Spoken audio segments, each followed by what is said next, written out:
Now that we've somewhat wrapped our heads around what the hell makes Rogetsu Isle so spooky-ooky, let's talk about some of our main characters. And we might as well start with our true protagonist, Ruka Minazuki, also known as Ruka Yomotsuki. And let's start with that second surname.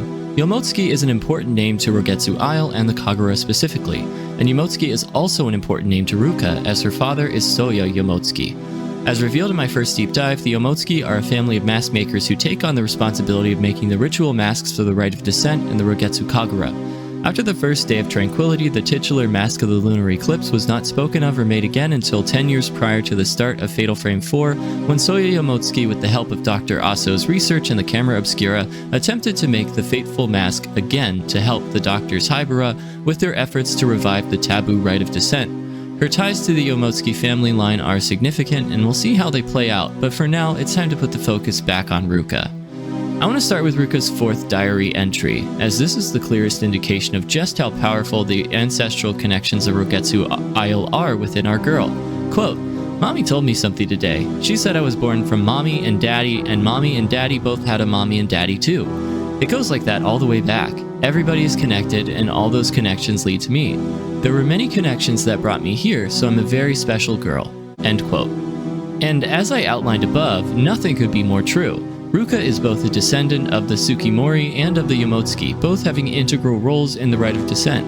The convergence of these two spiritually strong lineages in Ruka makes her role as an organ in the Rite of Descent that much more intriguing. But I'm just going to drop that here as we see it play out in her character study. After the prologue where we play as Madoka Tsukimori, we first see Ruka on board a vessel that is ferrying her back to Rogetsu Isle. It has been 10 years since she has last set foot on the soil of her birthplace, and she remembers nothing but a partial melody. And wouldn't you know it, this melody is a fragment of the lunar melody that Tsukimori Shrine Maidens would help teach to vessels and organs as they prepared for their roles in the Kagura. By the time Ruka is a child on the island, the Tsukimori Maidens have already disbanded and don't really take part in the much more tourist-friendly Rogetsu Kagura. But Ruka's mother, Sayaka Minazuki, a Tsukimori Shrine Maiden herself, teaches her the lunar melody. This is why in the very first scene we see of Ruka, she is at the piano playing this melody. And let's take a moment to analyze this scene. Ruka mentions up front that she has no memory of her childhood on Rogetsu Isle. That makes sense. This often happens with Moonlight Syndrome, and we come to learn that Ruka was a patient of Dr. Haibara's at one time. She remembers absolutely nothing from her childhood, such as the house where she lived or even her father's face. In fact, we learn that all of the missing girls found by Detective Choshiro Kirishima exhibited signs of significant memory loss. But Ruka goes on to say that, quote, "only one faint memory remains, a melody," end quote.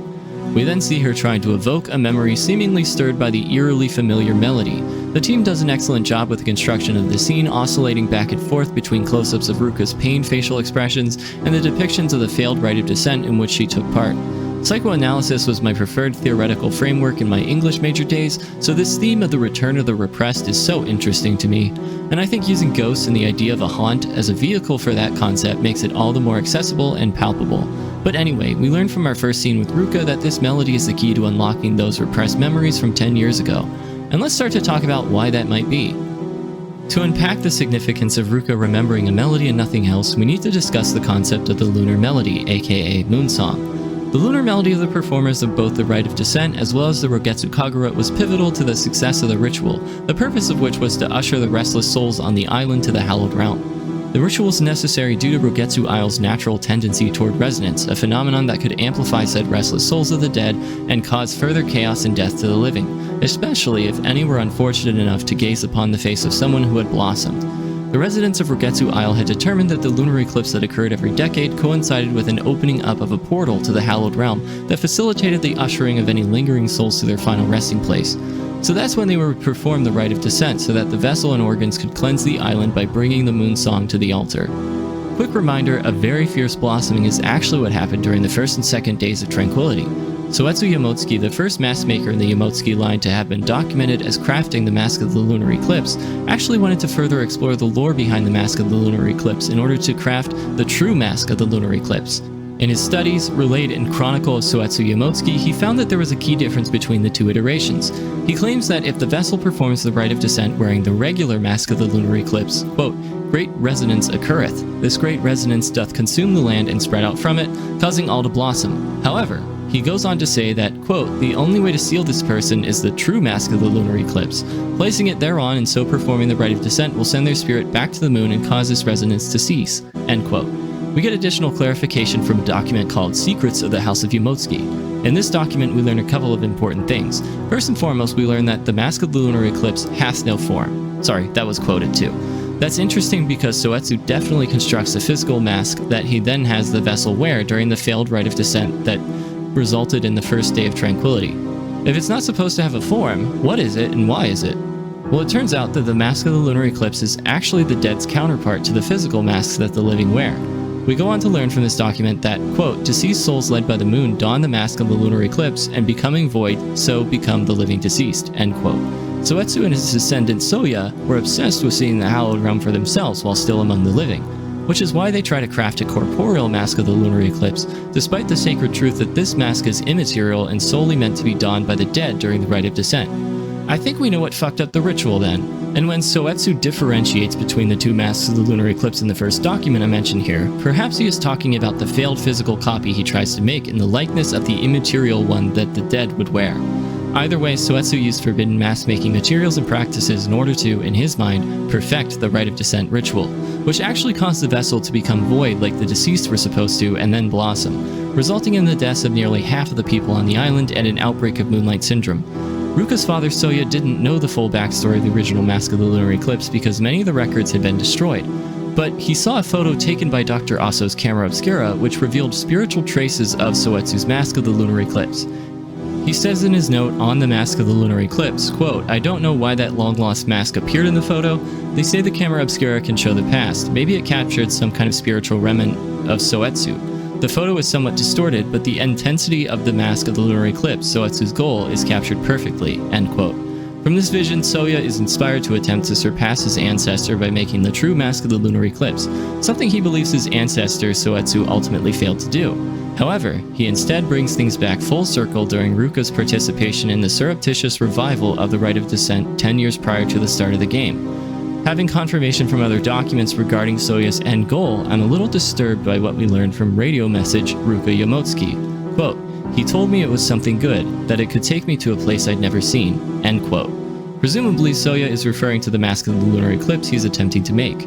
We know that the final destination for the lingering spirits involved in the ritual is the Hallowed Realm.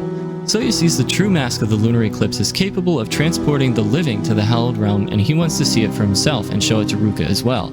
This is confirmed in the Secrets of the House of Yomotsuki. Quote, "To see the Hallowed Realm is as dying and becoming a spirit. Thus, the only way for the living to reach the Hallowed Realm is through the donning of the Mask of the Lunar Eclipse," end quote.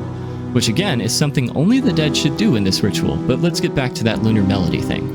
A peaceful lunar melody would allow for the successful interaction with the dead, and we learned from Dr. Aso's Rogetsu Kagura Chronicle that, quote, "The maidens themselves have the role of playing various melodies in order to preserve the proper moon sounds. That is why the shrine maidens played a crucial role in selecting vessels and organs for each performance of the ritual. Somehow they possess the ability to ferret out performers who would stand the best chance of ensuring the ritual's success." Dr. Aso also notes in his file that the performers and spectators could fall prey to something called moonlust during the performance. This would cause a person's lunar melody to become, quote, "distorted and broken," end quote, which ultimately leads to a person developing Moonlight Syndrome. The maidens tell Dr. Aso that while the, quote, "melodies cannot cure moonlust, they can treat various conditions," end quote. Given that the island is plagued by Moonlight Syndrome, especially after the first day of tranquility, it would be important for the Tsukimori Shrine Maidens to preserve these melodies that could at least treat the symptoms, and that's where Sayaka comes in. Ruka's mother teaches her a lunar melody that sticks with her even when all her other memories vanish after the rite of descent she unwittingly performed in secret. The melody that Sayaka teaches Ruka was the very same one that must be played at the altar during the rite of descent, so that the lingering souls could be pacified, quote, "allowing said souls to return to the hallowed realm," end quote. It turns out that Ruka's remembrance of the complete melody is the key to breaking the vicious cycle that her Yomotsuki ancestors had perpetuated, and I just think it's really a cool idea to have Ruka, through her complicated lineage, as both the inheritor of the Yomotsuki sins and the key to salvation through Sayaka. It's very powerful how this all plays out. And that'll do it for this episode. I wasn't sure if I'd be able to squeeze in a couple characters per episode, maybe I'll be able to do that in the future, but Ruka's backstory is just so rich that it needed its own episode. Guess that's why she's the true protag-chan.